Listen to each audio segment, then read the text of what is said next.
William, hopefully your favorite videographer from Two Hats Publishing. I welcome you to another Two Hats special of community events. Let's look in and see what's really happening.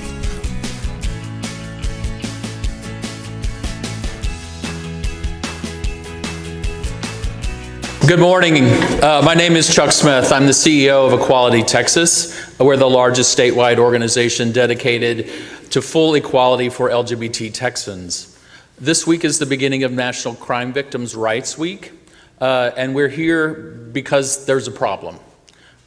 We live in a country and a community where rhetoric related to racism and sexism and anti-LGBT and anti-Muslim activities are driving a level of vitriol that is causing people to be targeted for who they are.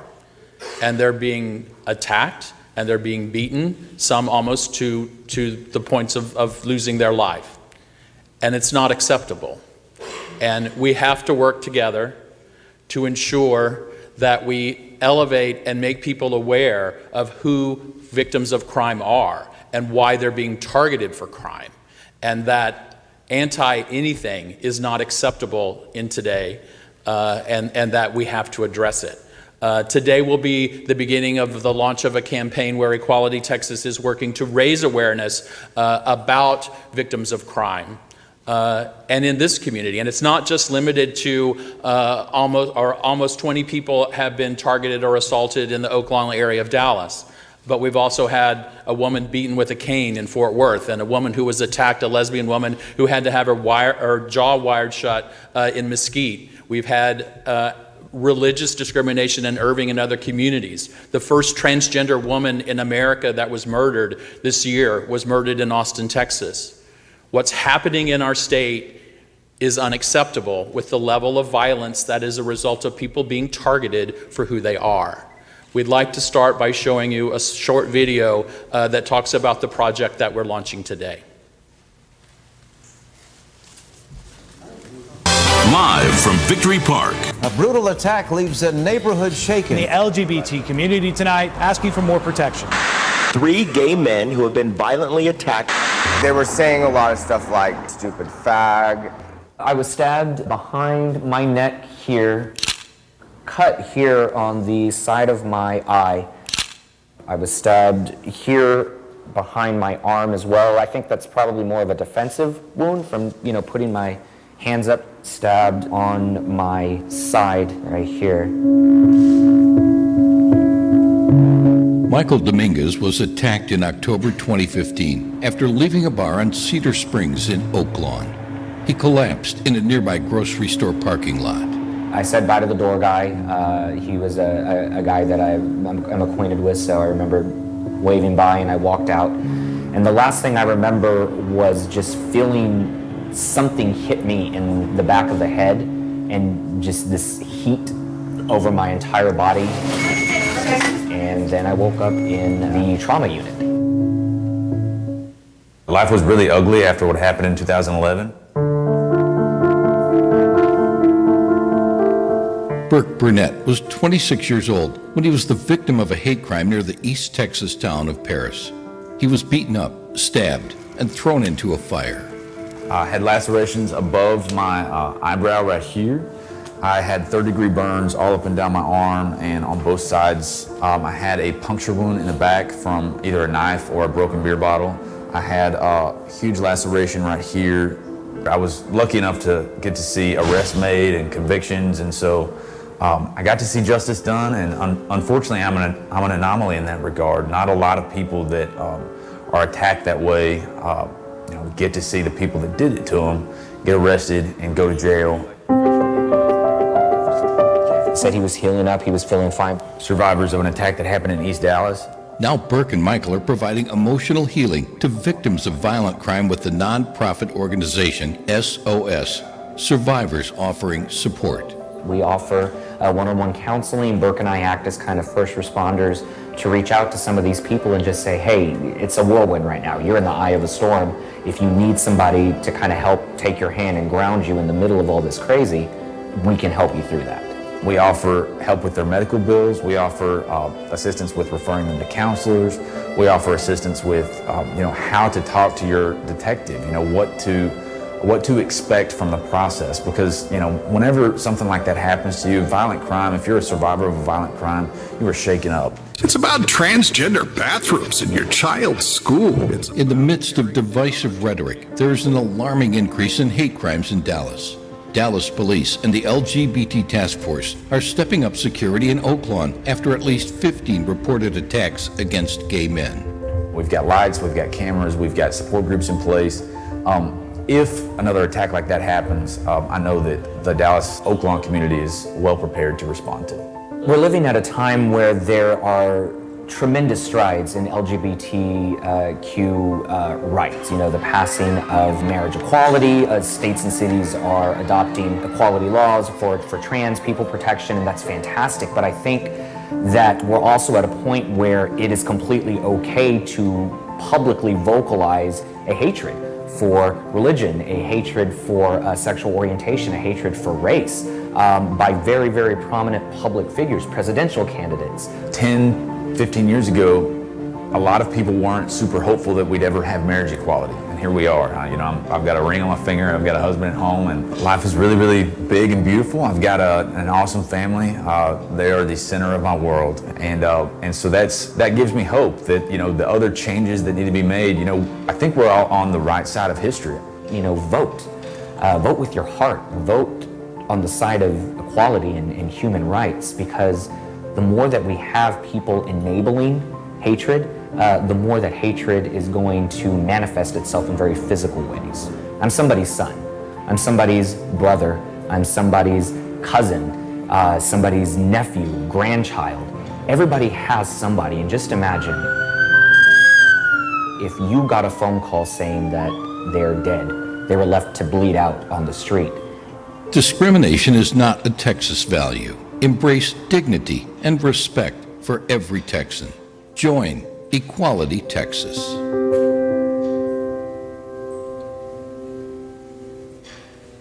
We're very pleased to see the level of collaborative community response here in Dallas, standing up for the fact that discrimination is not a Texas value, and that if we work together, we can work to solve this problem. It's my pleasure now to introduce from the Dallas Police Department Officer Max Guerin.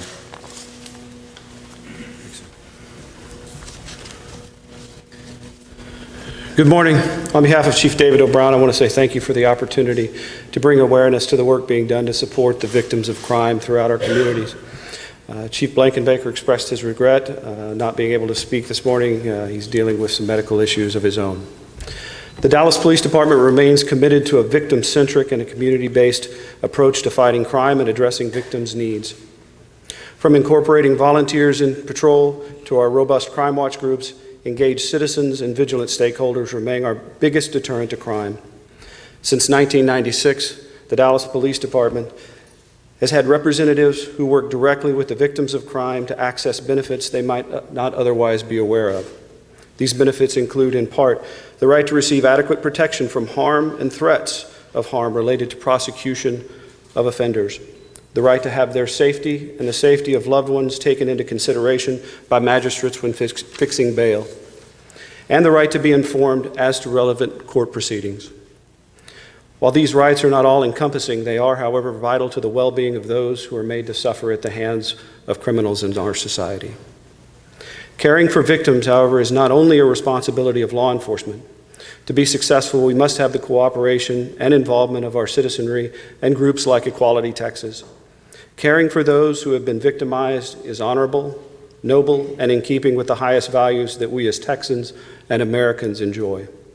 The men and women of the Dallas Police Department remain steadfast in our partnerships with the community that we serve. And now I'd like to introduce Councilmember Adam Medrano. Thank you. Good morning. And on behalf of the Dallas City Council, I'm glad to be here with Equality Texas and the police department, DA's office, the sheriff's office. A lot of these crimes that were committed not only happened in the neighborhood that I represent, but the neighborhood that I grew up in and still live in. Since day one, I've been very involved in trying to find out who committed these crimes, and there's only one problem: we haven't caught anybody. We don't have anybody to hold responsible for the crimes for attacking Michael. And that's something that really truly bothers me. We have stepped up patrol. We have stepped up undercover officers in the area. I believe there have been several attacks after that. They have not been reported. I really hope these folks that have been attacked recently come out and let us know what happened to them, report their crimes. It's very important. We actually have been have new cameras, 10 cameras in place, so we have been improving security and safety. I'm very proud of the community. They have stepped up. We have increased our volunteers in patrol from 5 to about 25. Very proud of Michael and Burke for creating SOS for victims. It takes a lot to do that, especially for Michael, who's been attacked, and he has to relive those moments every time he goes to those meetings. But I want to thank you, Michael, for doing that. Again, here 100%, I know that I speak on behalf of the entire City Council and the Mayor, that we are not going to put up with discrimination, any types of attacks, hate crimes, and thank the police department for everything that y'all do. Thank you. Sorry, Sheriff. And next we're going to hear from our Sheriff, Lupe Valdez. And I want the uniform officers behind me, all uniform officers, please come on. Please come on. There's no question that the barrier, the wall is right here, and so I always like to make sure that they're visible so you can see. Good morning, and thank you for being here. We all want a quality of life and to live in peace, but often that is not what we get. It is sometimes difficult for law enforcement to deal with victims. We are taught to serve and protect. We then have to go from aggressive work to tenderly listen to a victim, and that is often difficult for us because we want to do better. And we do our best to stop the perpetrator's action and find justice. But we work best when there are different organizations involved. As you can see, there are several organizations here involved, and we're working together.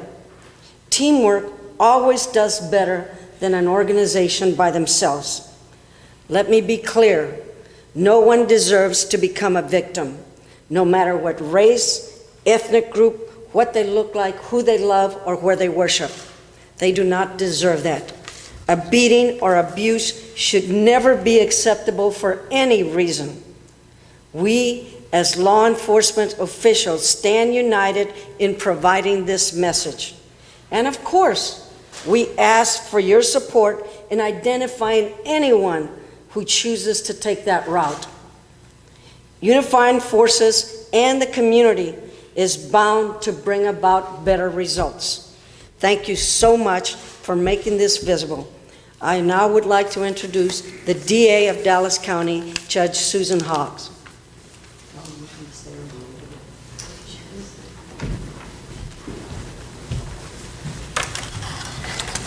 Good morning.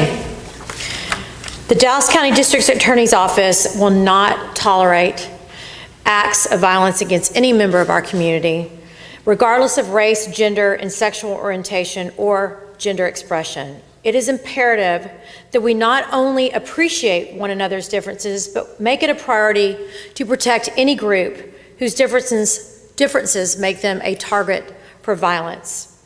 Our LGBT task force within the District Attorney's Office, and we do have 2 members that are here today, and the remaining members could not make it, but we have a task force that exists within our office, and we will not tolerate these types of crimes. And if an individual is charged and indicted, and we believe we can prove a hate crime beyond a reasonable doubt, then we will prosecute those crimes to the fullest extent. Our LGBT task force was created and exists to educate and bring awareness as to the sensitivity of how criminal cases involving the LGBT community are handled. And as our office is extremely proud to stand here with law enforcement and with our LGBT brothers and sisters in the community, as well as other partners, to make Dallas County safer for all of us. So thank you for being here today. At this time, I'd like to introduce Michael Dominguez, who, as a survivor, I think he exemplifies an individual who is a survivor of a terrible crime that's been committed against him. And at this, he has turned something that has happened terrible and turned it into helping others. So, Mr. Dominguez. Good morning. First of all, I want to say thank you to Chuck and to Susan and everybody at Equality Texas. Thank you so much for organizing this. Thank you for making this PSA. I always say that the first step to combating discrimination and achieving equality is communication and education. We as a human race have a history of fearing and hating what we don't necessarily understand, seeing other people's experience that we could never walk in their shoes, and therefore putting up a barrier. There is no us versus them, it's us versus us. We're all human beings. We're all trying to find a place in the world, trying to find love, trying to find commonality. And so I want to thank this organization for fighting tirelessly to help achieve that here in our state. And then thank to the DPD department, everybody that is here. Over the past 6 months, I have seen this department really step up. Councilman Medrano, step up and try to bridge a gap that has been existed for a number of years within the Dallas LGBTQ community, a distrust for anybody that comes outside of that community. And I'm seeing people outside of the community banding together and really offering a hand of hope and a hand of help to say, you know, we're in this together. We want justice to be served and we want these attacks to stop. So thank you to everybody who is here this morning. We've got a long way to go. I get asked on a daily basis why I'm continuing to speak out and why I don't just kind of sit back and heal and kind of fade into obscurity. And the fact is, if I don't speak up, who is going to? How many people before me have been attacked, have been murdered, and didn't have their voices heard and didn't have their stories told? I refuse to let this to continue to happen in a city that I have chosen to live, that I packed and moved to almost 2 years ago. This is my city now. This is my home, and this is home to tens of thousands of people that live here. Nobody should have to live in fear, regardless of age, race, religious affiliation, sexual orientation, gender. We're people, and we all deserve the same level of human respect. And so thank you to our allies that are here today helping us fight the good fight to equality. But I want to talk to my LGBTQ fellow community members. If we want equality, if we want change, we've got to start at home. We've got to do it ourselves. Equality while discriminating against somebody of a different race, discriminating against our trans brothers and sisters is not wanting equality. It's wanting preferential treatment. It's wanting privilege. And if we want people to start voting on the right side of history for us, we've got to educate ourselves and we've got to be empathetic to each other before anybody else can be expected to do the same. So thank you guys so much for coming. I appreciate all of your help and all of your support. It means a lot, not only to me, but to all of the other survivors that are living through this every single day. So thank you. Oh, now my co-founder, Burke Burnett, not only my co-founder, an amazing guy, amazing father, and a really, really fantastic person and a personal friend. So come on up, Burke.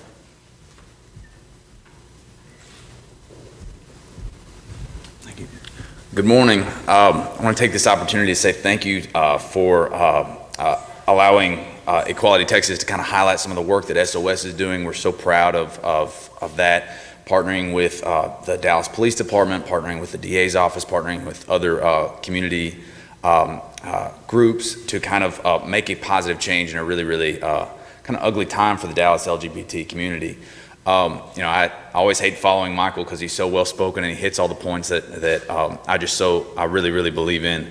But I want to say thank you to everyone that's in this room for being part of the solution. I think it's really tempting sometimes to kind of focus on the problem because we've got a big problem at hand, but focusing on the solutions and moving forward and working toward those is what SOS is all about. We're so happy to be working with some of the survivors, connecting them with, through the help of Pat and her group here at the DPD with crime victims, helping them with medical expenses, helping them with connecting them with lawyers to be well represented, connecting them with services like counseling, connecting them with our monthly support group. I'm so proud of the work that we're doing, and I'm so honored that you all are sharing in that. Thank you. Oh, and I'm got the pleasure to introduce Steve Rudner, who is the chairman of the board of Equality Texas. Come on up, Steve.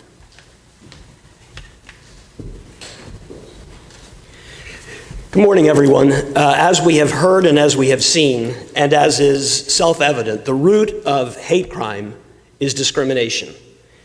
And I want to speak to you briefly, not only as the chairman of the board of Equality Texas, but also as a parent. My wife and I have 3 children, one of whom came out when he was 11 years old.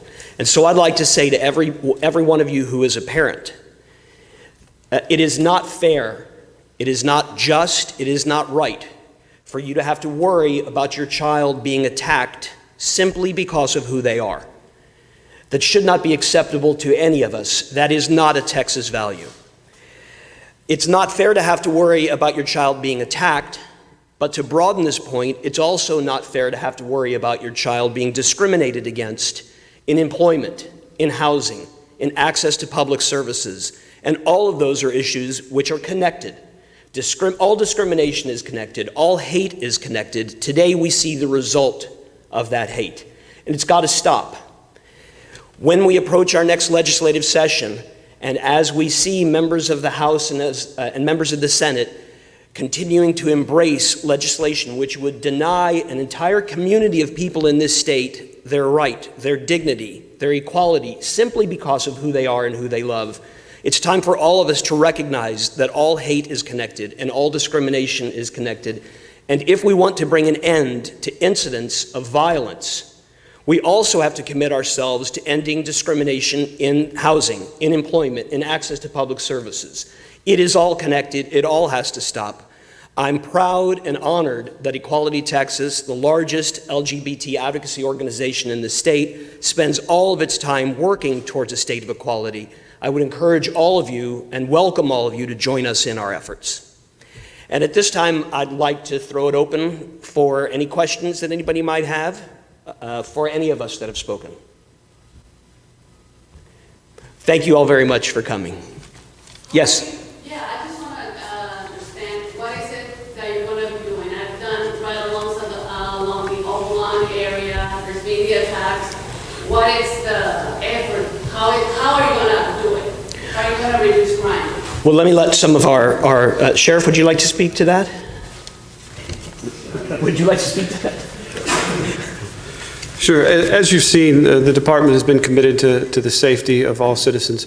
We have increased the patrols there in the Oak Lawn neighborhood. You saw the dramatic cessation of the attacks.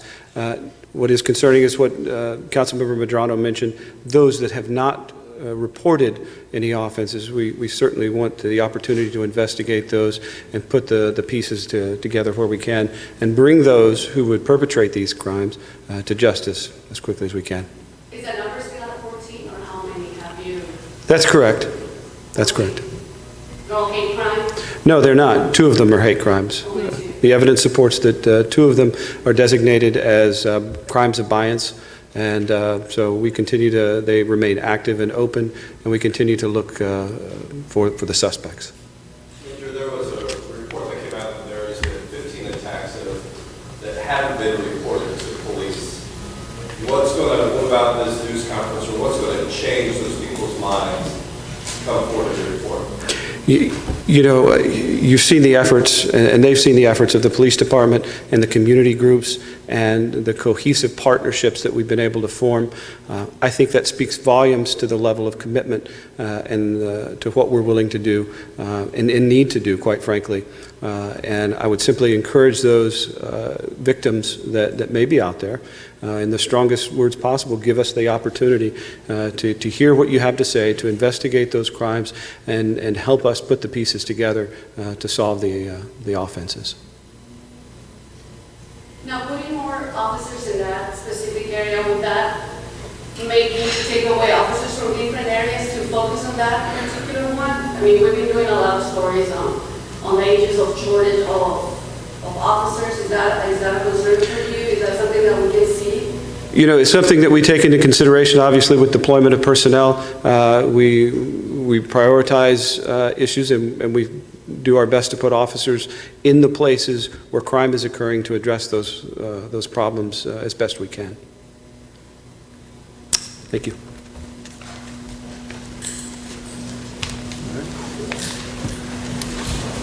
is William, hopefully your favorite videographer from Two Hats Publishing. I hope you enjoyed this video. If you like it, please leave comments below, or like, follow, or subscribe to us and get notices of all our videos. We love it, even when you call.